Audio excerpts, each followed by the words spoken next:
ओम शांति। आज की 6/1/2026 की साकार मुरली के मधुर महावाक्यों में बाबा ने बिल्कुल क्लियर किया है कि शिव बाबा ब्रह्मा बाबा के रथ में ही आते हैं। ब्रह्मा बाबा शिव बाबा का रथ है, तो शिव बाबा उनमें ही आकर हमें पूरा सृष्टि चक्र का ज्ञान देते हैं। हमें पतित से पावन बनाने शिव बाबा आए हैं ब्रह्मा बाबा के तन में, तो इसमें जरा भी संशय नहीं करना है। बाबा कहते, कुछ लोग कहते हैं कि हम ब्रह्मा को नहीं मानते, परंतु शिव बाबा खुद कहते हैं कि वे ब्रह्मा के तन में आते हैं। तो मुझे याद करो, पतित से पावन बनाने अभी बाबा आए हैं। अल्फ और बे को याद करना है, शिव बाबा को। और शिव बाबा जो हमें बादशाही देने आए हैं, उस बादशाही को, उस वर्षे को याद करना है। हमें माया मुख मुड़ा देती है, माया हमें वर्थ नॉट अ पेनी बना देती है, लेकिन हमने ऐसा नहीं बनना है। शिव बाबा के ज्ञान को अपने अंदर धारण करना है, स्व चिंतन करना है, हम कितना कुछ श्रीमत पर चल रहे हैं, तभी हम माया को पछाड़ पाएंगे। जितना हम अपने ऊपर कार्य करेंगे, हम अपने को आत्मा समझ के देही अभिमानी होकर रहेंगे, तभी हम माया को पछाड़ पाएंगे। आज के महावाक्य हैं, बाबा कहते, मीठे बच्चे, ब्रह्मा बाबा शिव बाबा का रथ है, दोनों का इकट्ठा पाठ चलता है, इसमें जरा भी संशय नहीं आना चाहिए।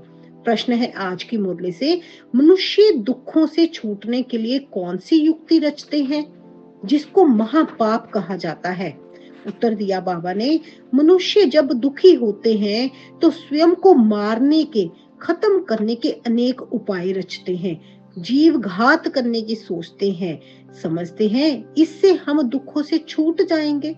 परंतु इन जैसा महापाप और कोई नहीं है, वह और ही दुखों में फंस जाते हैं, क्योंकि ये है ही अपार दुखों की दुनिया, क्योंकि ये है ही अपार दुखों की दुनिया।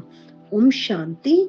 ओम शांति। बाबा बच्चों से बाप पूछते हैं, आत्माओं से परमात्मा पूछते हैं, ये तो जानते हो हम परम पिता परमात्मा के सामने बैठे हैं, उनको अपना रथ तो है नहीं, ये तो निश्चय है ना, इस भ्रुकुटी के बीच में बाप का निवास स्थान है। ब्रह्मा बाबा की भ्रिकुटी के बीच में शिव बाबा का निवास स्थान है।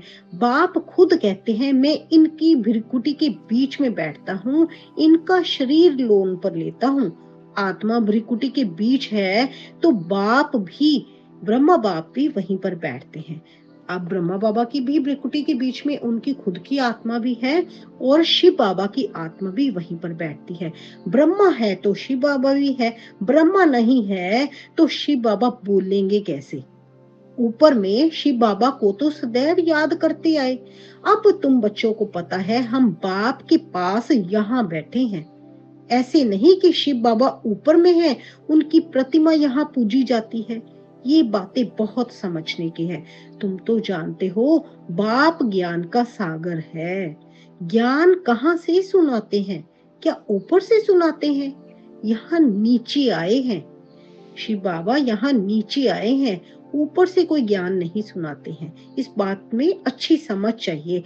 ब्रह्मा तन से सुनाते हैं। कई कहते हैं हम ब्रह्मा को नहीं मानते, कई कहते हैं हम ब्रह्मा को नहीं मानते, परंतु शिव बाबा खुद कहते हैं ब्रह्मा तन द्वारा कि मुझे याद करो। शिव बाबा खुद कहते हैं, ब्रह्मा तन के द्वारा हमें कहते हैं कि मुझे याद करो, माना शिव बाबा को याद करो।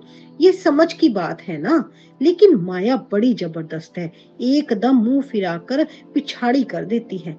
अब तुम्हारा कांध शिव बाबा ने सामने किया है, बाबा ने हमारा मुंह मोड़ के शिव बाबा ने अपनी तरफ किया है, सम्मुख बैठे हो। फिर जो ऐसे समझते हैं ब्रह्मा तो कुछ नहीं, उनकी क्या गति होगी? जब हम मुरली सुनने बैठे हैं तो शिव बाबा की तरफ हम मुंह करके बैठे हैं ना, तो बाबा कह रहे हैं कि अगर फिर आप संशय में बैठ गए तो फिर आपकी क्या गति होगी? दुर्गति को पा लेते हैं। कुछ भी ज्ञान नहीं, मनुष्य पुकारते भी हैं, ओ गॉड फादर, फिर वह गॉड फादर सुनता है क्या? उनको कहते हैं ना लिबरेटर, आओ वहां बैठे लिबरेट करेंगे क्या? कल्प कल्प पुरुषोत्तम संगम युग पर ही बाप आते हैं। बाबा युगे युगे नहीं आते हैं, कल्प कल्प पुरुषोत्तम संगम युग पर ही बाबा आते हैं, जिसमें आते हैं उसको ही अगर उड़ा दें तो क्या कहेंगे? माना अगर ब्रह्मा बाबा को ही बीच में से उड़ा देंगे तो क्या कहेंगे? इस बात का ये मतलब है कि अगर हम ब्रह्मा बाबा को ही उनको नहीं आगे क्या कहते हैं ना, वो एक तवज्जो नहीं देंगे ब्रह्मा बाबा को, तो शिव बाबा को फिर कैसे हम दे पाएंगे? क्योंकि ब्रह्मा बाबा का ही रथ उन्होंने लिया है, शिव बाबा ने, हमें ज्ञान देने के लिए। इसलिए ब्रह्मा बाबा को भी हमने अहमियत देनी है। नंबर 1 तमो प्रधान बन जाते हैं। निश्चय होते हुए भी माया एकदम मुंह फेर देती है। निश्चय होता है लेकिन बीच में कई बार फिर माया मुंह फेर देती है।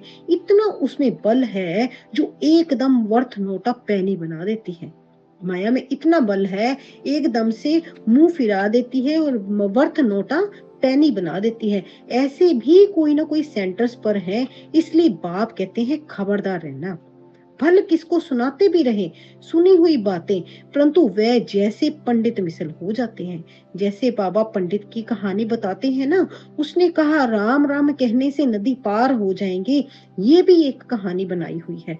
इस समय तुम बाप की याद से विशेष सागर से क्षीर सागर में जाते हो ना।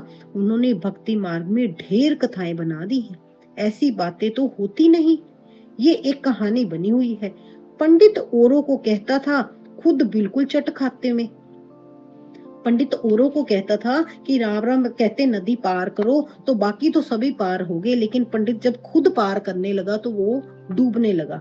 इसलिए इस कहानी से यही है कि ये नहीं कि खुद आप कुछ करो नहीं, आप अभी पावन बने नहीं तो दूसरों को आप पावन बनाने चले हो, ऐसे भी नहीं।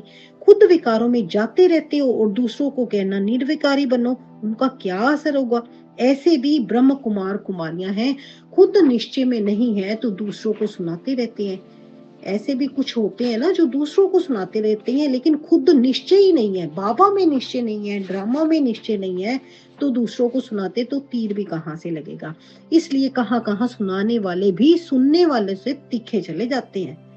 तो सबका अपना अपना पार्ट है, नंबर वार पार्ट है। जो जितना पुरुषार्थ करेगा उतना वो बन पाएगा। जो बहुतों की सेवा करते हैं वे जरूर प्यारे तो लगते हैं ना। पंडित झूठा निकल पड़े तो उनको कौन प्यार करेंगे? फिर प्यार उन पर चला जाएगा जो प्रैक्टिकल में याद करते हैं। अच्छे अच्छे महारथियों को भी माया हप कर लेती है, बहुत हप हो गए। बाबा भी समझाते हैं अभी कर्मातीत अवस्था नहीं हुई है।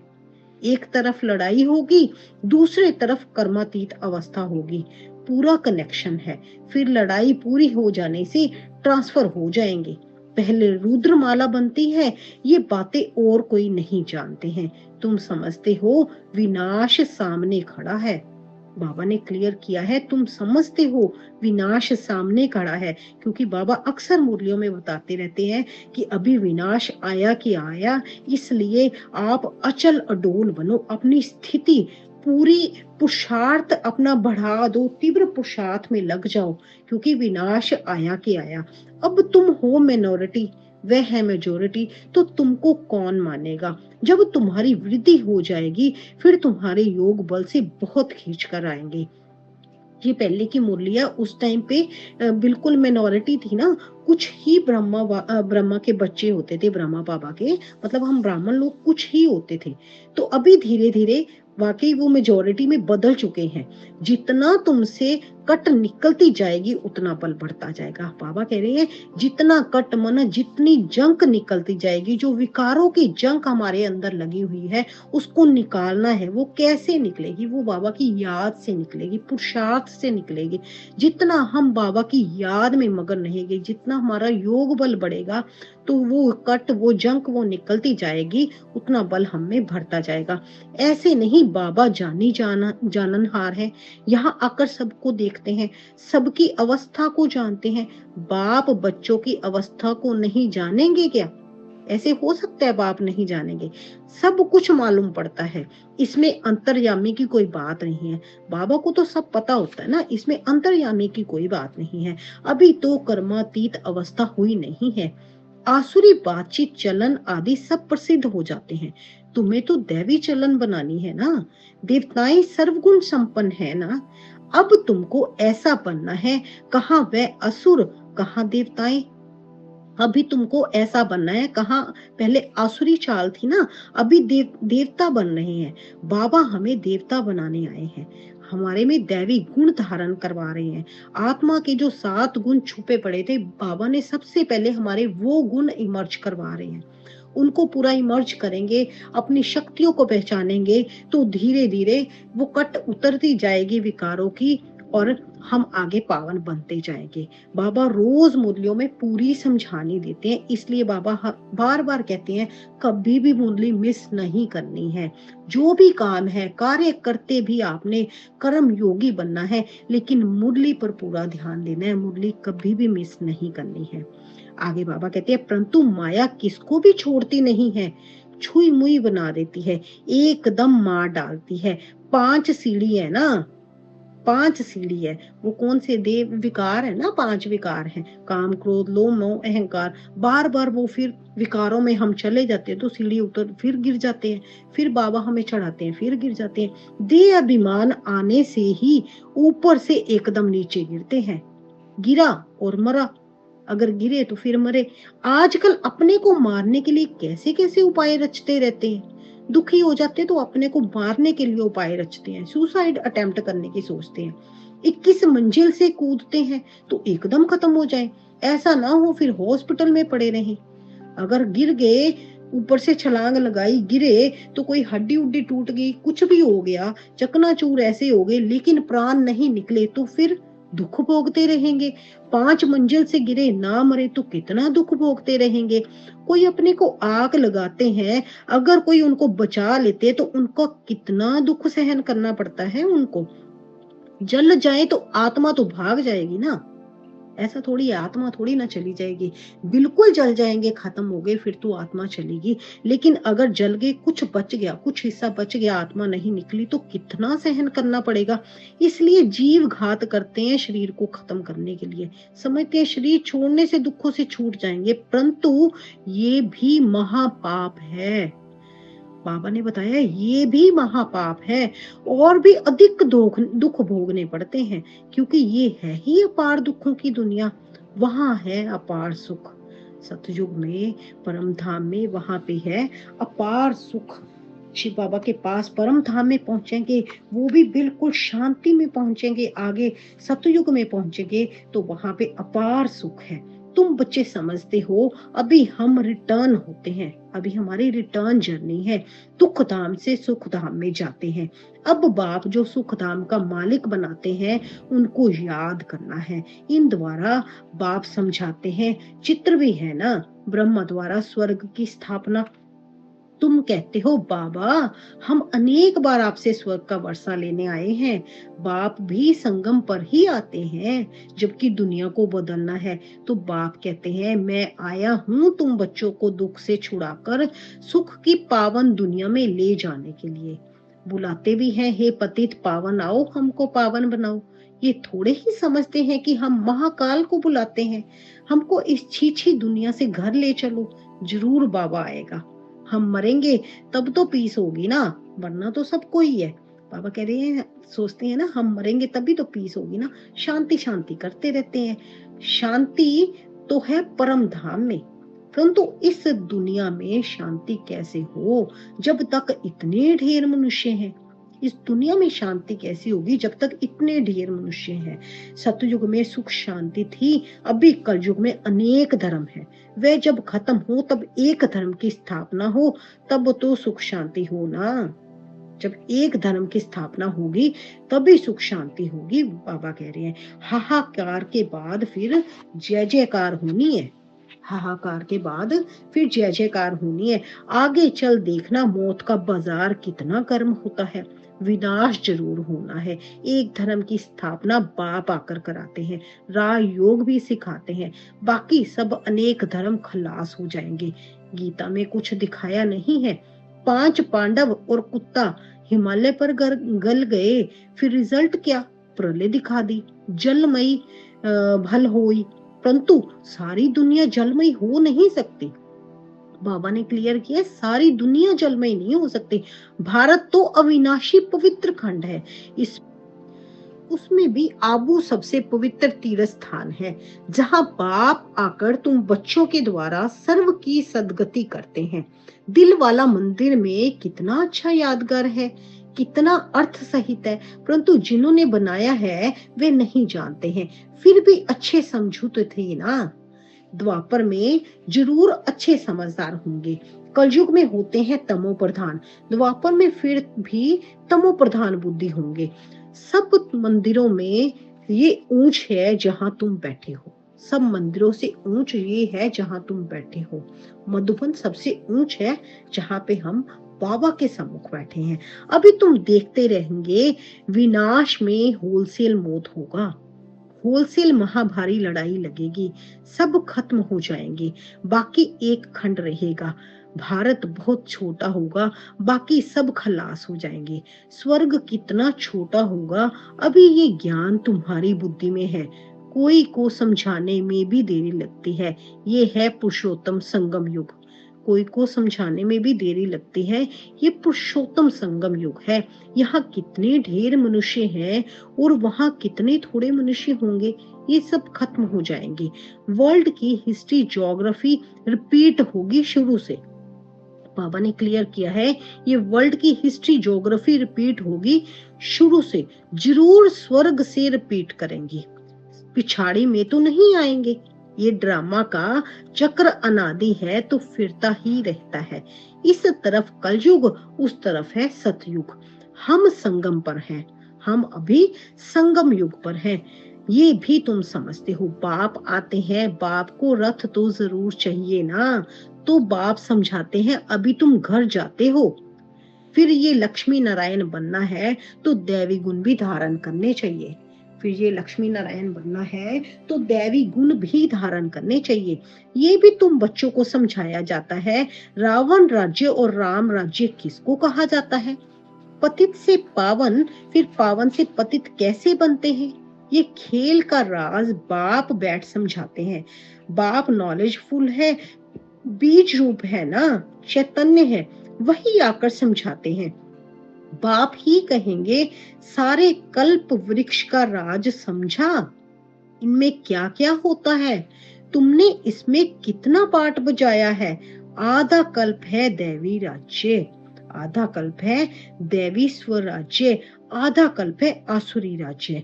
अच्छे अच्छे जो बच्चे हैं उन्हों को बुद्धि में नॉलेज रहती है। बाप आप समान बनाते हैं ना। टीचर्स में भी नंबरवार होते हैं, कई तो टीचर होकर भी फिर बिगड़ पड़ते हैं, बहुतों को सिखाकर फिर खुद खत्म हो गए।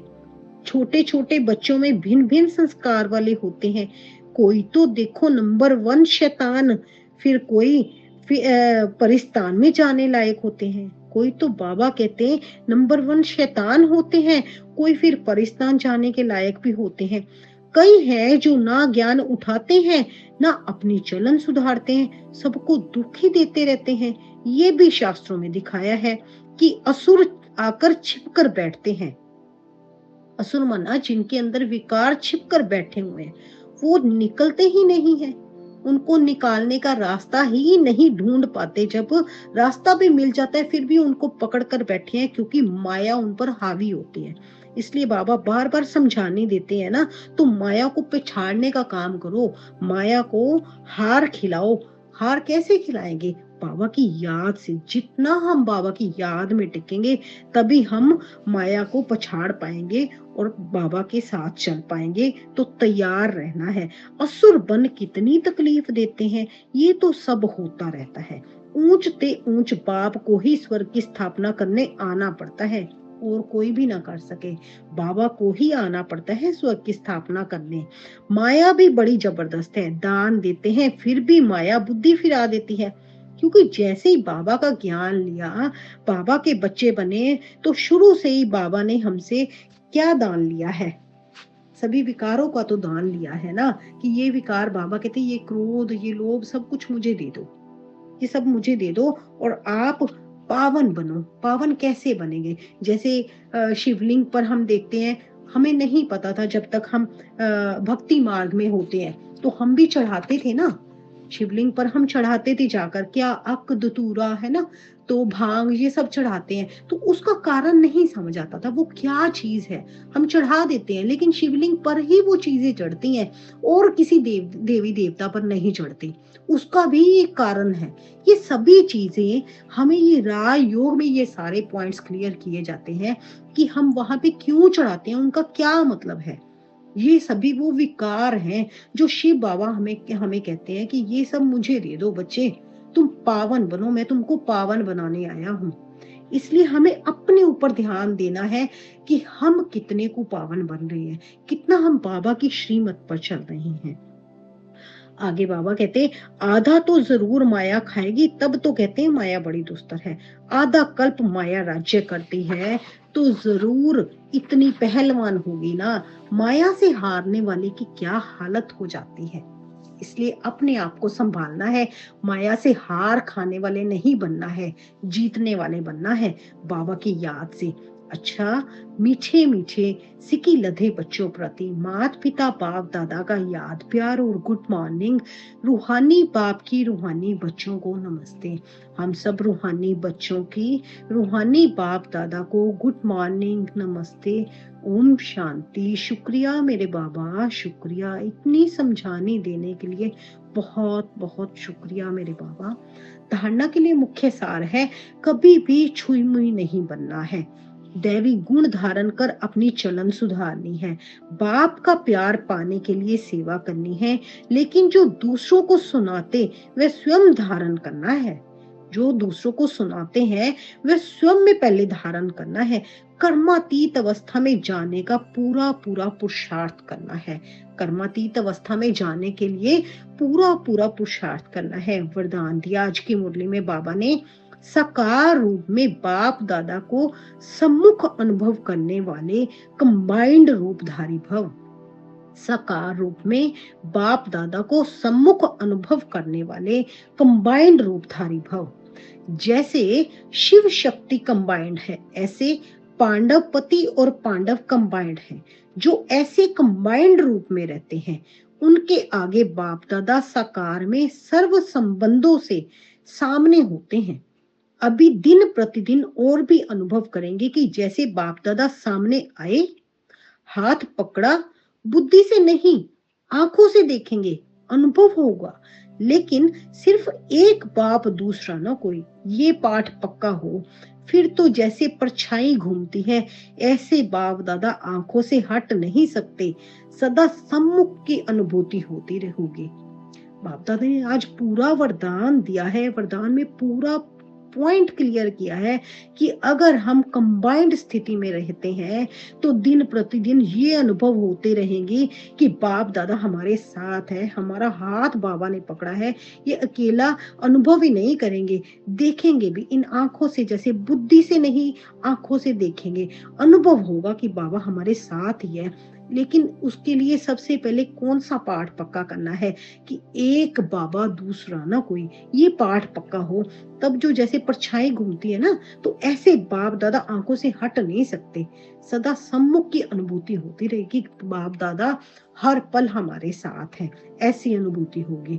स्लोगन है आज की मुरली से, माया जीत प्रकृति जीत बनने वाली श्रेष्ठ आत्मा ही स्व कल्याणी व विश्व कल्याणी है। माया जीत प्रकृति जीत बनने वाली श्रेष्ठ आत्मा ही स्व कल्याणी व विश्व कल्याणी है। अव्यक्त इशारे हैं आज की मुरली से।